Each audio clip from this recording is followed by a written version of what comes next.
Good evening, guys. So today this is lecture number 9 of past prelim series, and we are solving question paper of year 2022 of prelims. Okay, so already we have completed till question number 80. Today we are starting from question number 81, and today's lecture is going to be very short lecture because most of the questions will be knowledge based and current affairs based. Okay, so there will be less scope regarding the tricks and formulae thing. Okay, so let's start with question number 81, and you know the process. You have to pause the video for around 5 to 10 seconds, say 10 seconds, and think if you were in the examination hall, then which one of the options you would have marked correctly. Okay, and you have to sit with pen and papers, and those students who are new, I would request them, please first watch the previous lectures because most of the tricks have been covered there, and now we are using those tricks here for solving these questions. Okay, let's start with question number 81. So high clouds primarily reflect solar radiation and cool the surface of the earth. Low clouds have high observation infrared radiation emanating from the earth's surface and thus cause warming effect. देखो, question is from geography, physical geography and purely knowledge based question है ये हमारा. ठीक है, यहाँ पे बोला high clouds primarily reflect the solar radiation and cool the surface of the earth. No what happens basically, high clouds basically absorb, they are good absorber, so they absorb the solar radiation. ठीक है, तो ये वाला हमारा गलत हो जाएगा. And low clouds have high absorption, no, here is reflection. ठीक है, अब देखो, राइट ए ट्रिक हियर, नई ट्रिक है, लिख लीजिएगा trick.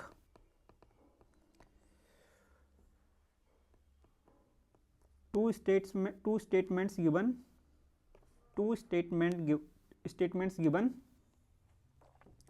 on similar concepts.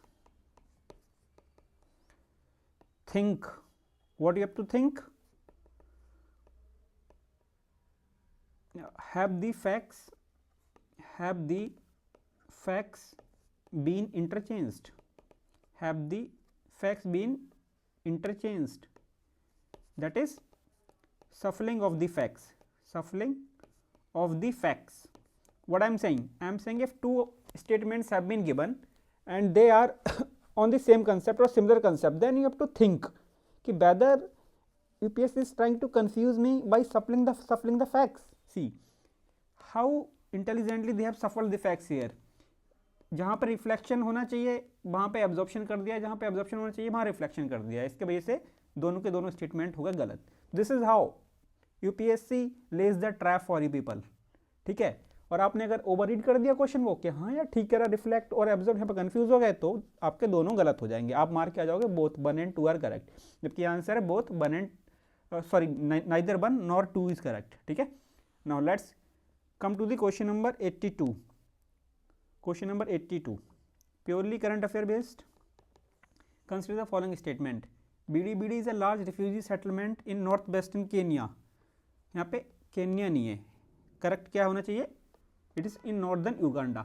Current affair based question नहीं आता है तो कोई दिक्कत वाली बात नहीं है. ठीक है, ये पहला वाला गलत था और ये बाकी के जो दो थे वो दोनों ठीक थे. Some people fled from the Sudan civil war live in BDBD. Some people who fled from civil war in Somalia live in Dadaab refugee complex. 2 and 3 is correct. ठीक है, next question number 83, current affair based and purely knowledge based question है ये हमारा. Countries के name दे रखे हैं, पूछ रहा है which of the above are the members of the organisation of Turkish state. Organisation of Turkish, answer is 2 and 5. Azerbaijan and Uzbekistan, these are the members of the organisation of Turkish states. Okay, so इसमें trick नहीं लग रही थी यहाँ पे. अब देखो ये question number 84 current affair based question है. ठीक है, Gujarat has the largest solar park. Kerala has fully solar powered international airport. Goa has largest floating solar photovoltaic project. देखो ये this question was framed from the current affair, और 2-3 current affair की चीज़ों को उसने कंबाइन करके क्वेश्चन बना दिया. देखो यहाँ पे गोवा नहीं था, यहाँ पे तेलंगाना था, यहाँ गुजरात नहीं था, यहाँ पे राजस्थान था. Kerala has a fully solar powered international airport. ये बात ठीक है क्योंकि कोची एयरपोर्ट जो था it become the first airport in the country to be fully operated using solar powered electricity, ठीक है, यूजिंग सोलर पावर। तो इसमें only 2 is the correct answer, ठीक है। Coming to the question number 85 with reference to the United Nations convention on laws of the seize means अनक्लॉस। ये आपने अनक्लॉस पढ़ा होगा, करंट अफेयर में पढ़ा होगा, और स्टैटिक का भी पार्ट है बेसिकली। इंटरनेशनल रिलेशन में जो हमारा सी होता है तो कैसे सी का डिवीजन किया जाता है कि कौन से टेरिटोरियल वाटर्स होते हैं, कौन सी कंटीजियस जोन होती है और कौन सी एक्सक्लूसिव इकोनॉमिक जोन होती है, कहाँ तक होती है, फिर हाई सीज क्या होते हैं, ठीक है। तो ये वहीं से क्वेश्चन है, आपने जैसे पढ़ा होगा कि जो अपना जैसे बेस लाइन हो गई, ये अगर बेस लाइन हो गई, ठीक है, और ये समुद्र है, तो यहाँ पे 12 नॉटिकल माइल तक क्या होता है, 12 नॉटिकल माइल तक कौन से वाटर होते हैं, ये टेरिटोरियल वाटर्स होते हैं, ठीक है। फिर अगला जो 12 नॉटिकल माइल्स होता है वहाँ पे कॉन्टीजियस जोन होती है, और फिर यहाँ से लेके 200 नॉटिकल माइल्स तक एक्सक्लूसिव इकोनॉमिक जोन होती है, और इसके बाद हाई सीज होते हैं, ठीक है। ये आपने पढ़ रखा होगा, उसी के बेसिस पे ये क्वेश्चन है। A coastal state has a right to establish the breadth of its territorial sea up to a limit not exceeding 12 nautical miles measured from baseline determined in accordance with the convention. True. Ships of all states, whether coastal or landlocked, enjoy the right of innocent passage. Yes, innocent passage through the territorial waters. True. ठीक है, innocent Passage की बात कर रहा है यहाँ पे। Military ships वगैरह को अलग से परमिशन लेनी पड़ती है, ठीक है, तो उसकी बात नहीं कर रहा है। The exclusive economic zone shall not extend beyond 200 nautical miles from the base line from which the breath of the territorial sea is measured. तो तीनों के तीनों ही यहाँ पे ठीक है, ठीक है। ये नॉलेज बेस्ड क्वेश्चन था, बेसिकली आप लोगों ने पढ़ के रखा होगा जो भी सीरियस स्टूडेंट हैं। Question number 86 current affair. बार बार करंट अफेयर और कंटेम्प्रेरी अफेयर्स भी आप कह सकते हैं कि बार बार ये न्यूज़ में रहता है। Senkaku island, which of the following statements best reflect the issue with Senkaku Island sometimes mentioned in the news? It is generally believed that they are the artificial islands made by a country around South China Sea. No, China and Japan engage in maritime disputes over these islands in the East China Sea. True. A permanent American military base has been set up there to help Taiwan. गलत, though International Court of Justice declared them no man's land. देखो एक trick लिख लो यहाँ पे, ठीक है, एक trick लिखो, पॉजिटिव साइड में लिखना है इस ट्रिक को। If more than one statement has same word or similar words,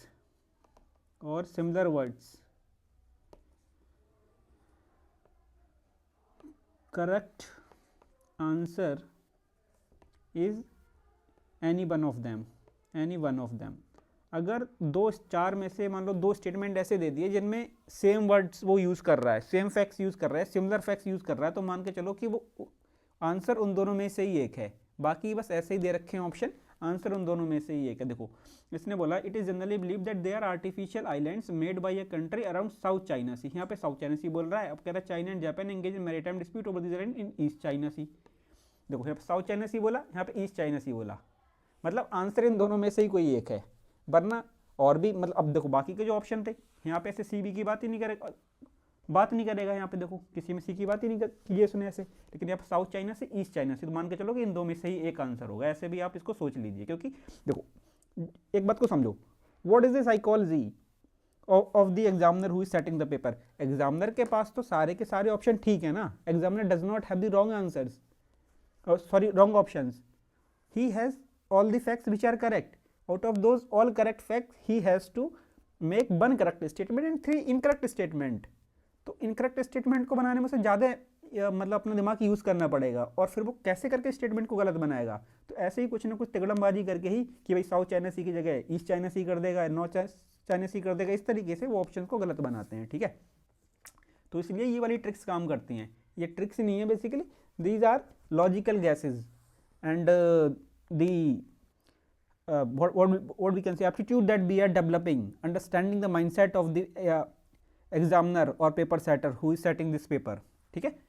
इसलिए सारे ट्रिक्स काम करते हैं हमारे एग्जाम में। Consider the following statement. अब एक ट्रिक लिख लो, और बेसिकली अच्छा ये वाली ट्रिक शायद मैंने कल बताई नहीं थी, इस ट्रिक को लिख लो, पॉजिटिव साइड में लिखना। in matching questions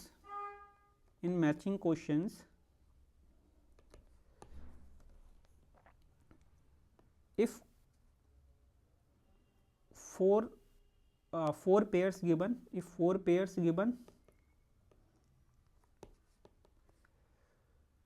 two or three will be correct.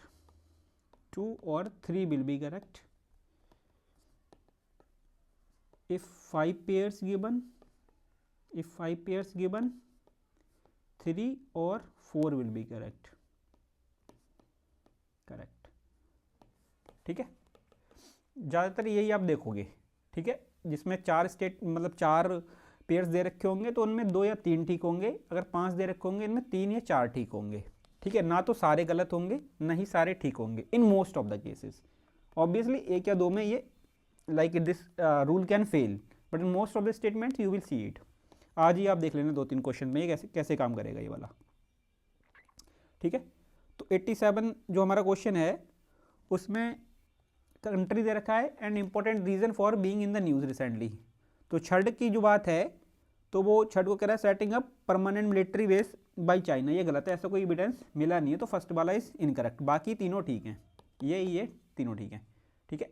तो इसमें 3 हो गया, और ये मैंने बोला था कि 4 जो होंगे तो ये 2 या 3 ठीक होंगे, और जब 5 पेयर दे रखे होंगे तो हमारे 3 या 4 होंगे, तो 4 पेयर तो 2 या 3 पेयर ठीक होंगे, 5 पेयर तो 3 या 4 पेयर ठीक होंगे, मतलब 1 या 2 गलत होंगे, ठीक है। अब आ जाते हैं क्वेश्चन नंबर 88 पे। Question number 88 again knowledge based question and from the current affairs. तो बोल रहा है कि एनाटोलिया तुर्की, अम्हारा इथोपिया, ठीक है, काबो डेलगाडो स्पेन, ये स्पेन नहीं है यहाँ पे है मोन्जाबिक, ठीक है, Mozambique, Catalonia Italy, no it is in Spain, part of the Spain, ठीक है। तो ये था, तो इसमें कितने ठीक हो गए, 2 ठीक हो गए। देखो इसमें 4 पेयर्स थे तो 2 ठीक हुए, यहाँ पे 4 पेयर्स थे तो 3 ठीक हुए, तो 2 या 3 ही ठीक होंगे 4 में से। With reference to the Indian laws about wild life protection consider the following statements. Wild animals are the sole property of the government. When wild animal is declared protected, such animal is entitled for equal protection whether it is found in protected areas or outside. Apprehension of a protected wild animal becoming a danger to the human life is sufficient ground for its capture and killing. देखो wild animals are not the property of the government. Property का मतलब क्या होता है कि जो आपके मन में होगा वो आप प्रॉपर्टी के साथ करो, चाहे अपनी प्रॉपर्टी को नष्ट कर दो, चाहे बेच दो, चाहे किसी को दान दे दो, लेकिन गवर्नमेंट चाहे तो क्या ऐसे एनिमल्स को अगर सबको मारना चाहे, गवर्नमेंट के मन में आ जाए कि सारे एनिमल्स मेरे को मारने हैं फॉरेस्ट एरिया में जितने भी हैं, तो गवर्नमेंट के मार देगी? नहीं मार सकती, क्योंकि it is not is property, ठीक है, it is not is property. Government is protector, government is protector, government is trustee, government is trustee, ठीक है, नॉट ऑनर, ऑनर नहीं है, ठीक है। तो ये वाला स्टेटमेंट है गलत। और when a wild animal is declared protected such animal is entitled to equal protection whether is found in protected area outside, बिल्कुल ठीक बात है, ठीक है। अब मान लो कोई, मान लेते हैं हम लॉयन है, लॉयन हमारा प्रोटेक्टेड एनिमल है वाइल्ड लाइफ प्रोटेक्शन एक्ट के अंडर। अब चाहे वो जंगल में हो या जंगल के बाहर मिले, प्रोटेक्शन तो दोनों ही जगह उसकी है ना, लॉ तो अप्लीकेबल होगा ना, ऐसा थोड़ी ना कि आप शेर को ऐसे ही मार दोगे, ठीक है। तो ये दूसरा वाला सही है। अब तीसरा वाला गलत है, क्योंकि ये बोल रहा है कि अगर एप्रीहेंशन हो सिर्फ कि wild animal has become the danger to human life, तो ये सफिशिएंट ग्राउंड उसको कैप्चर करने का फिर मार देने का नहीं, it is not merely about apprehension. इसके लिए मारने के लिए रिटर्न ऑर्डर्स लेने पड़ेंगे आपको। मान लो कि तेंदुआ है, लियोपार्ड, ठीक है, leopard has become the danger to human life, उसने 2-3 लोगों को मार दिया, अपने जंगल से बाहर आ गया, लोगों की बस्ती की तरफ तो मार दिया लोगों, तो क्या आप ऐसे ही चाहो तो उसे तेंदुए को मतलब मार सकते हो? नहीं मार सकते, उसके लिए पहले परमिशन लेनी पड़ेगी, ठीक है। फॉरेस्ट डिपार्टमेंट परमिशन उसकी देगा पहले कि हाँ इसे मार सकते हैं, क्योंकि ये मतलब बेकाबू हो गया है, जो भी उनके ग्राउंड से रहें उसके बाद मार सकते हैं, सिर्फ एप्रीहेंशन से नहीं होंगी चीज़ें। तो ये वाला भी हमारा स्टेटमेंट गलत है, तो इसमें ठीक होगा ओनली 2, ठीक है, 2 ओनली, तो बी वाला हमारा ठीक है, ठीक है। Question number 90 certain species of which of the following organisms are well known as cultivators of fungi. देखो purely current affair purely knowledge based question है, आता है तो आता है, नहीं आता है तो नहीं आता है, aunt is the correct answer. ऐसे क्वेश्चन में कोई स्कोप नहीं है अगर सोचने का, तो प्लीज़ ऐसे क्वेश्चन को स्किप कर दीजिएगा, ठीक है, जहाँ पे एक भी स्टेटमेंट नहीं कट रहा, एक या दो स्टेटमेंट काट दिया फिर तो भाई करेंगे ही करेंगे, छोड़ना ही नहीं अपना, it's a game of probability and mathematics. ठीक है, ठीक है, क्वेश्चन नंबर 91 पे आ जाते हैं। ये अपना नॉलेज बेस्ड क्वेश्चन है। ठीक है, site of Ashoka's major rock edicts, location of in the state of in the state. उन्होंने on one side they have given the Ashoka's major rock edicts name and other side it is given the state की in which state they are found. You have to check how many of them are correct. ठीक है, अब देख लो, करते हैं। धौली कहाँ पे, उड़ीसा में है, ठीक है, पढ़ा होगा। एरागुड़ी आंध्र प्रदेश में है, ठीक है। जोगुड़ा मध्य प्रदेश बोल रहा है, नहीं भाई, जोगुड़ा है हमारा उड़ीसा में। कलसी, कलसी बोल रहा है कर्नाटका, नहीं भाई कर्नाटका में नहीं है Kalsi, it is in Uttarakhand near Almora. ठीक है, तो only 2 pairs are correct. Again वो वाला फॉर्मूला अपना लग रहा है यहाँ पे, मैच दी फॉलोइंग वाला। अब मैच दी कॉलम से वाला कि 4 हैं तो 4 में 2 या 3 ठीक होंगे। अब देखो इनके बारे में प्लीज़ पढ़ लीजिएगा थोड़ा, मतलब डिटेल में थोड़ी इनके बारे में रिसर्च कर लीजिएगा, गूगल कर लीजिएगा, जिसको ये मेंस में भी काम आएंगे, क्योंकि Ashoka's major rock edicts are very famous और very important from the perspective of the exam in the art and culture part. ठीक है, और एक चीज़ मैं आपको बता दूं, जैसे इसने बताया कि ये जो अपना कलसी है ना, ये कर्नाटका में है, कलसी नहीं है, ये आपको कंफ्यूज कर रहा है कलसी को मस्की से। मस्की हालांकि माइनर रॉक एडिक्ट है, ठीक है, Maski is in Karnataka not Kalsi, Kalsi is in Uttarakhand near Almora and Dehradun. ठीक है, नियर अल्मोड़ा, शायद अल्मोड़ा या देहरादून के पास, एक बार प्लीज़ इसको देख लीजिएगा एग्जैक्ट लोकेशन क्या है इसकी। 92 क्वेश्चन नंबर 92 पे आ जाते हैं अब। अगेन नॉलेज बेस्ड क्वेश्चन है। One side king has been given, another side dynasty, so you have to match की whether king is correctly matched with the dynasty that he belong to. ठीक है, तो नन्नू का चंदेला, ठीक है, जय शक्ति परमार नो, यहाँ पे चंदेला है। ठीक है, जय शक्ति was also from Chandela dynasty. Naga भट्टा सेकेंड, गुर्जार पित्तेहारा, ठीक है, भोज राष्ट्रकूटा नो, परमार, परमार। ठीक है, नॉलेज बेस्ड क्वेश्चन है बेसिकली। ठीक है, नॉलेज बेस्ड क्वेश्चन है, तो यहाँ पे अपना फर्स्ट और थर्ड ये करेक्ट हो जाएंगे, तो only 2 pairs are correct. Again हमारा मैच द मतलब मैचिंग वाला जो हमने बताया ट्रिक, वो वाला यहाँ पे काम कर रहा है हमारा रूल कि 4 में से 2 या 3 ठीक होंगे। विच of the following statements about Sangam literature in the ancient south India is correct.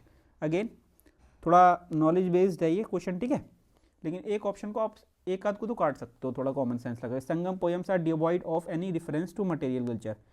कह रहा है कि संगम पोएम्स में बिल्कुल भी मटेरियल कल्चर था ही नहीं, ऐसा कैसे हो सकता है, थोड़ा बहुत तो मटेरियल कल्चर होगा यार। ठीक है, तो ये वाला अपना गलत हो जाएगा।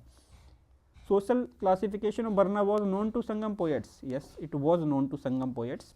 ठीक है, क्योंकि ऑलरेडी बर्ना सिस्टम तो इंडियन सोसाइटी में आ ही चुका था ना। मान लो अगर साउथ में उतना नहीं होगा तो नॉर्थ में तो था ही, और नॉर्थ और साउथ के बीच में कनेक्शंस तो थे ही ना, ट्रेड वगैरह के थ्रू या फिलोसफर्स के थ्रू हमारे, तो मतलब they were known, like it was varna system was known to them.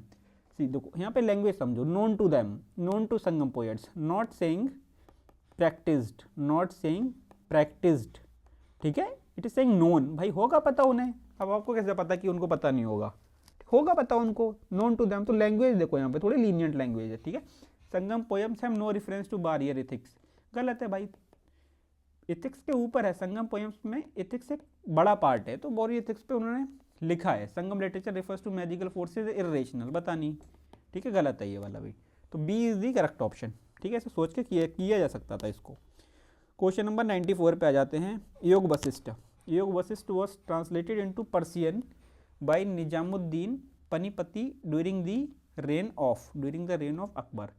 ठीक है, नॉलेज बेस्ड क्वेश्चन है। प्लीज अब आपको क्या करना है, you have to do some homework please, when I say कि do this homework, please do this homework, this is how you will able to mark at least 4-5 more question correct. ठीक है, इस नॉलेज के बेसिस पे। Just by I say so because these are the question prepared by the examiners from the UPSC. So these things, these facts, these terms are already there in their like database, जहाँ से वो question को set कर रहे हैं। ठीक है, तो हो सकता है यहाँ पे इस बार वो ऑप्शन में डाला हो सिर्फ, और अगली बार वो क्वेश्चन मतलब क्वेश्चन की मेन थीम बन जाए। तो please do this work when I say कि डू सम रिसर्च। ठीक है, योग Vashishtha, please go and search about the योग वशिष्ठ, और थोड़ा पढ़िएगा योग वशिष्ठ के बारे में। और थोड़ा पढ़िएगा निजामुद्दीन पनीपति के बारे में, ठीक है। इन दो चीज़ों को थोड़ा सा रिसर्च कर लीजिएगा। Now question number 95, the world second largest statue is sitting the world's second largest statue in sitting posture of Ramanujam was inaugurated by Prime Minister of India at Hyderabad recently, ठीक है। Current affair based है लेकिन knowledge से ही solve हो जाएगा। Which of the following statement correctly represents the teachings of Ramanuja. देखो, you should be knowing Ramanuja was a bhakti saint, ठीक है। और भक्ति के बारे में आपको पता होना चाहिए, bhakti is about devotion, devotion to God, ठीक है। इतना तो पता होना चाहिए भक्ति मूवमेंट के बारे में। तो best means of salvation was devotion, correct. Vedas are eternal self sub extend holy authority, no, they were rejecting the authority of Vedas bhakti saint. Logical arguments were essential means no. salvation was obtained through meditation, no, meditation was part of the bhakti, like some saints used to practice meditation also, but meditation in the form of meditation was a form of devotion, ki the main thing was devotion, like personal, like a holy, the follower should wholly devote himself or herself to the god। जैसे मीराबाई पूरा devote कर दिया अपने आप को भगवान के प्रति, श्री कृष्ण के प्रति, ठीक है। It was the devotion. तो भक्ति was the core of the devotion was the core of the भक्ति। भक्ति का मतलब भी एक तरीके से डिवोशन ही होता है अगर इंग्लिश में आप देखोगे, ठीक है। तो 96, the prime minister recently inaugurated the new circuit house near Somnath temple at Veraval, which of the following statements. देखो, please do research Somnath temple के बारे में, क्योंकि इस बार भी सोमनाथ टेम्पल बहुत ज़्यादा न्यूज़ में रहा है, बहुत ज़्यादा न्यूज़ में रहा है। करीब 1000 साल, शायद उसके 1000 साल नहीं, क्या कुछ तो था यार। Like please guys comment there in the comment section, क्या कमेंट सेक्शन की क्या था बेसिकली। इसके 1000 साल उसने पूरे किए हैं जिस पे पहला आक्रमण हुआ था, ठीक है। तो प्लीज़ इसके बारे में, सोमनाथ टेम्पल के बारे में पढ़ लीजिए, कितने अटैक किया था, कहाँ पे है, क्योंकि ये एक ज्योतिर्लिंग भी है, ठीक है ये। और इस बार बहुत न्यूज़ में रहा है ये, मोदी जी गए थे वहाँ पे, हमारे प्रधानमंत्री जी।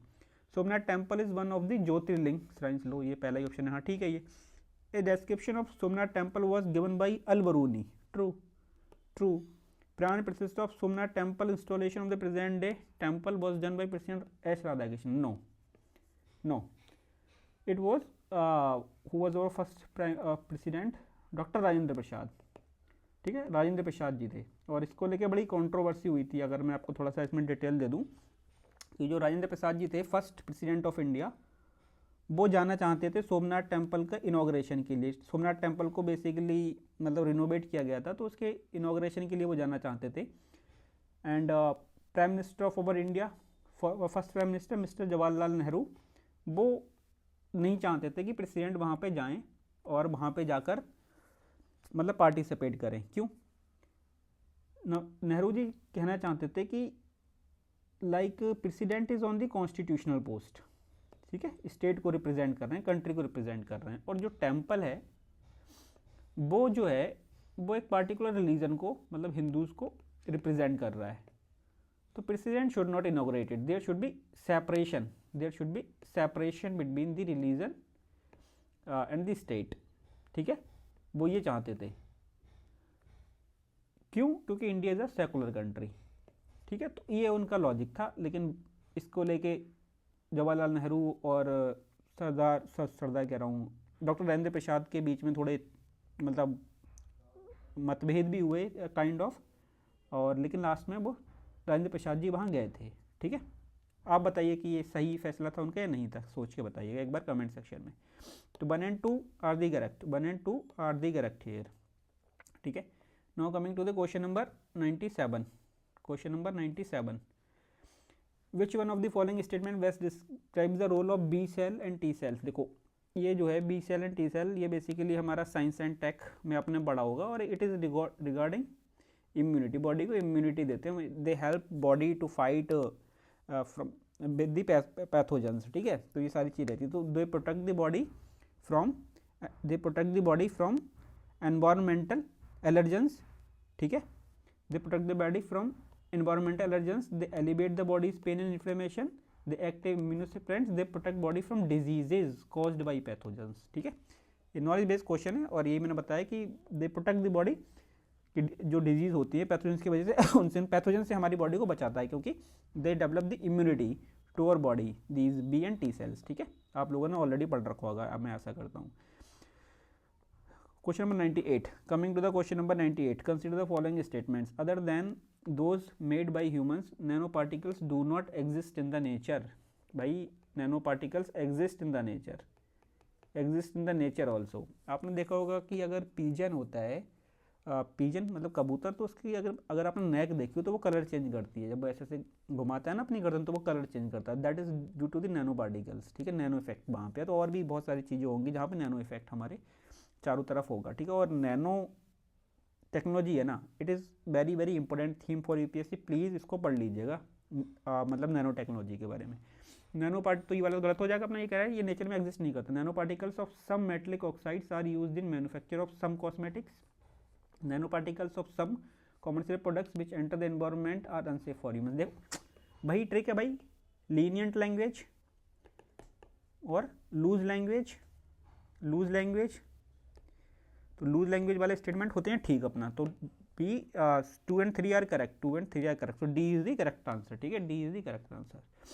DNA barcoding. DNA barcoding can be a tool to assess the age of plant or animal, distinguish among species that look alike, identify undesirable animal or plant materials. देखो एज को असेस करने के लिए डीएनए बारकोडिंग नहीं होती है, DNA barcoding होती है.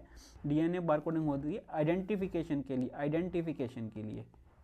ठीक है, बार कोडिंग का वैसे समझो, जैसे बार कोड आपने देखे होंगे whenever you go to the malls, shopping malls, then you see a barcode on every product like this some barcoding is there like black bite and they scan that barcode and सारी information वहाँ पे आ जाती है कि कितने का है ये और कितना डिस्काउंट है, ये सारी चीज़ें. ऐसे ही डीएनए बारकोडिंग भी ऐसे ही काम करती है. तो वो आइडेंटिफिकेशन के लिए होती है लेकिन एज को एसेस नहीं करती है. एज को एसेस करने के लिए तो कार्बन डेटिंग टेक्नोलॉजी होती है, ये प्लीज़ नोट कर लीजिए. कार्बन डेटिंग टेक्नोलॉजी होती है, वो एज पता करने के लिए यूज़ की जाती है. ठीक है, तो इसका 2 और 3, 2 and 3 are the correct ones. 2 and 3 are the correct ones. ठीक है, 100 वाला क्वेश्चन नंबर 100 लास्ट है हमारा 2022 में. ये excess of which of the above in the environment is a cause of the acid rain. देखो एसिड रेन किसके वजह से होती है, ऑलरेडी आपने पढ़ा होगा. It is about NOx and SOx. Nitrogen के ऑक्साइड्स एंड सल्फर के ऑक्साइड्स के वजह से एसिड रेन होती है. तो नाइट्रोजन ऑक्साइड हो गया और सल्फर डाइऑक्साइड हो गया, इनके वजह से होती है. ओजोन और कार्बन मोनोऑक्साइड की वजह से नहीं होती है. तो नॉक्स एंड सॉक्स. तो 2 and 4 नॉलेज बेस्ड क्वेश्चन था.